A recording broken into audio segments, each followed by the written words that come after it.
Senator, let's see you there. Good to see you. My restaurant. The first time we met was at the restaurant. Yes, These things. So I would like to invite. Already, thank you so much. You heard what our honorable member of parliament said in the committee. All right.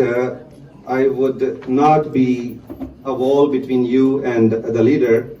Mr. Pierre Poilivier is the leader of Conservative Party of Canada. He wants to restore Canada's promise. He will fight for Canada that rewards hard work. He will put Canadians back in control of their lives.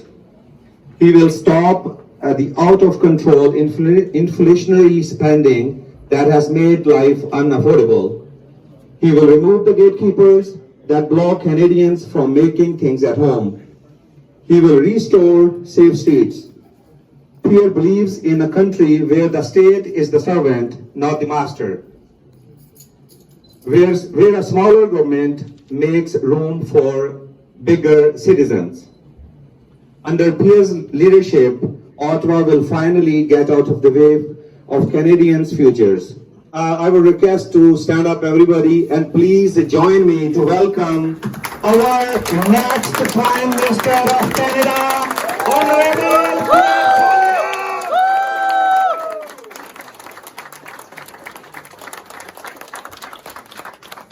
Thank you very much, Ishaq. After that introduction, I don't even know if I should give a speech. We just leave it with that. What a bro. This is good. This is good. I've never met a mic I didn't like. That's great. All right, we're good, Ishaq. Don't worry. Be at ease. Relax. Thank you. You're fasting. You don't want to waste any energy. Listen, I want to start by wishing everybody a wonderful and happy Ramadan period. I know that there's another 4 days left. Is that right? Yeah. 4 days left. So you're almost through this wonderful period of self-sacrifice and reflection coming through to the Eid Iftar, and I can't wait to celebrate that special occasion along with my conservative team as we lock arm with all Muslims and enjoy this very sacred period. You know, I notice that whether it's Ramadan or Easter or Vaisakhi or Vishu, it's all at springtime, right? Yeah. Right? I don't think that's an accident. I think that it is all of us, regardless of our faith, Yes. have a special place in our hearts for springtime at the end of a very long winter, right? And what are we coming to in Canada? We're coming to the end of a very long 8-year winter. Very long winter, right, Ishaq? Yes, definitely. And we'll talk about it momentarily, but it has been a winter of rising food prices, of raging crime, of a country torn apart by divisions, of frustrations and danger and drugs. That has been the long winter. But I'm here to tell you that the hope of spring is upon us for all of us. Muslims, Christians, Jews, Sikhs, all Canadians are entering the springtime where we will have a rebirth of the promise that brought us all here as Canadians. So before I get to all of that, I want to thank Badar Chaudhary for hosting us. Mr. Chaudhary, I appreciate you bringing me here, especially during this most holy of times. And I want to thank Ishaq, a longtime friend of mine who has stood with me through many difficulties and hardships, a man of great principle and conviction who does not back down and is always prepared to stand for what's right, even when it means standing alone. Thank you very much, Ishaq.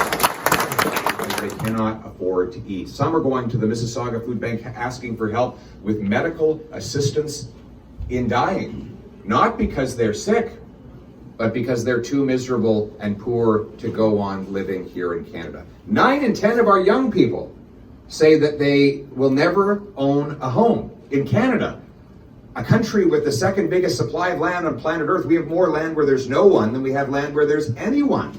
And yet we can't find space to house all of it over into our streets, with a 32% increase in violent crime under Trudeau.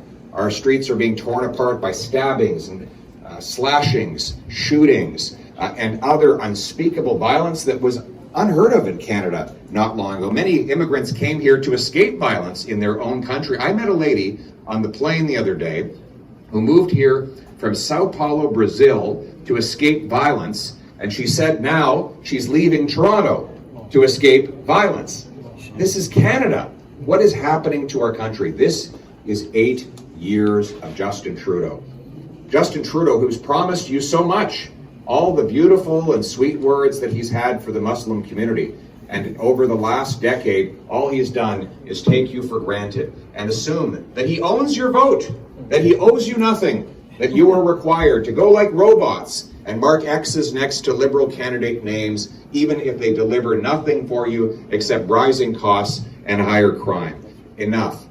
The good news is, it is springtime. We are going to turn the hurt that he has caused into the hope that Canadians need, aren't we? It starts by bringing home lower prices. Why do we have runaway inflation in Canada? Well, it is very simple. It is the same cause of inflation every single time in human history. When governments create cash to pay for their overspending, the price of everything goes up. You know, the Emperor Dionysius, he was in charge of a tiny island just south of Italy called Sicily. And he was very creative at this. He stole the gold off of all of the statues. He said it was a loan to him from the gods. But really it was just to pay for all of his spending. But when he ran out of all the gold, he still needed to spend more. So he took all of the coins, they're called drachmas, and where it said 1 drachma on the coin, he had his minters stamp it with a 2. And all of a sudden he doubled the amount of money, which allowed him to spend more, but it meant that the wages of the working people on the island were worth half as much. And that is what has happened in Canada. The government has created $400 billion of brand new cash in the last 3 years. That is obviously going to bid up the cost of the goods we buy and the interest we pay. If you have 10 loaves of bread and $10, it's $1 for each loaf. You double the number of dollars to 20, but you still only have 10 loaves of bread. Now it's $2 for each loaf. It's very simple math. Well, what do we have to do? We have to bring in a common sense cap on government spending, cut waste to eliminate the inflationary deficits, and get rid of the carbon tax that promises to raise the price of gas by 40 cents and the cost of home heating by thousands of dollars. Trudeau wants to triple the tax. Pierre Poilivier and the Conservatives will axe the tax to bring down your cost of living. And you know what, Ishaq? Hard work doesn't pay in this country anymore. There's a war on work. If you go out and earn another $1, what happens? You get clawed back on your child benefit. You pay payroll taxes, income taxes, gas taxes to get to work. This combined effect means that a woman earning $60,000 a year with 3 kids goes out and earns another $1, she loses 80 cents. So of her $25 an hour wage, she keeps $5. Who's going to work for $5? They made billions of dollars. I am going to pursue them in a $45 billion lawsuit, and I'm going to take the money recovered to spend it on recovery and treatment so that we can defeat this drug crisis. That's how we're going to bring home safety to our people. And we're going to bring home freedom. Freedom for everybody, regardless of who you are and where you come from. We need freedom of speech, freedom of conscience, freedom of religion. That includes standing up to Islamophobia and attacks on our places of worship. I was happy to champion my local mosque in South Nepean when they got the funding for the security infrastructure program, something the Conservative government actually created to help places of worship put up cameras and hire security staff to keep out violent thugs. The other day in Markham, we saw an attack on a mosque which included the assailant trying to run people over. That is a violent crime.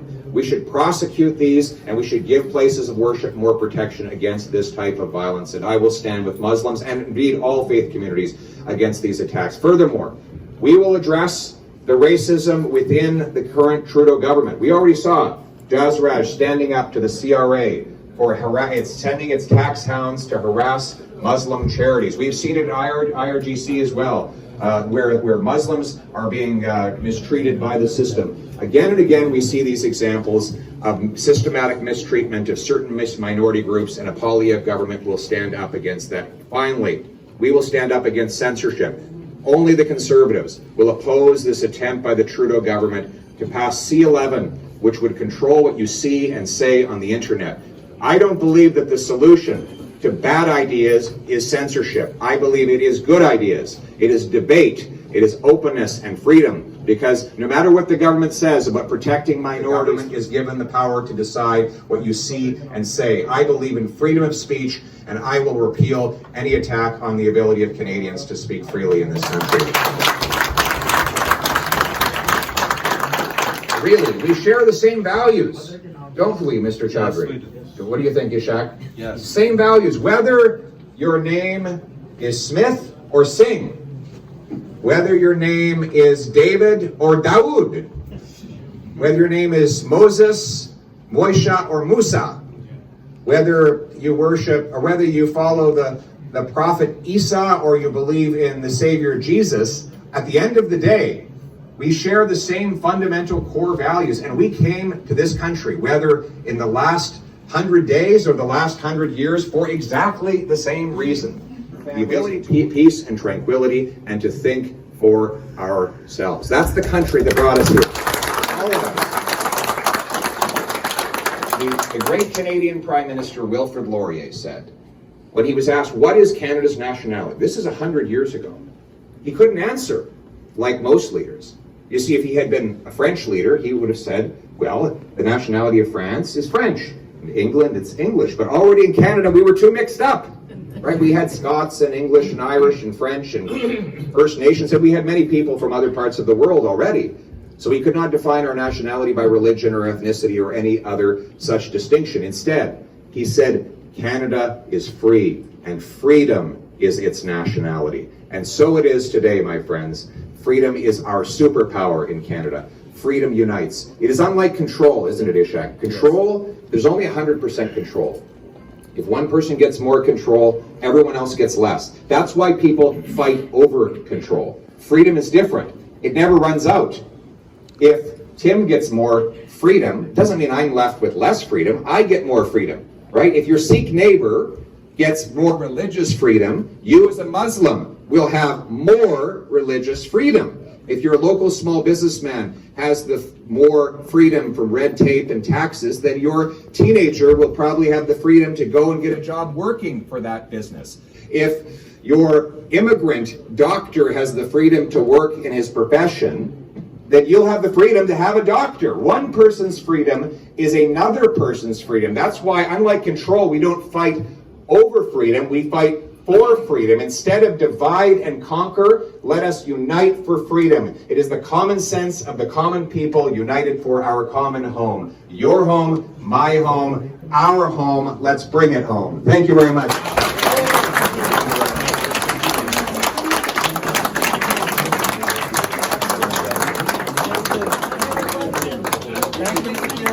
Thank you.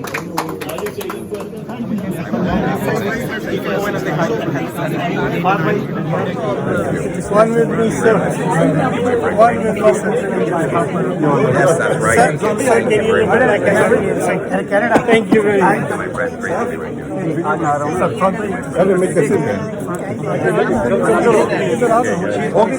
Guys, I'm sorry. Blame it on me. We have to go.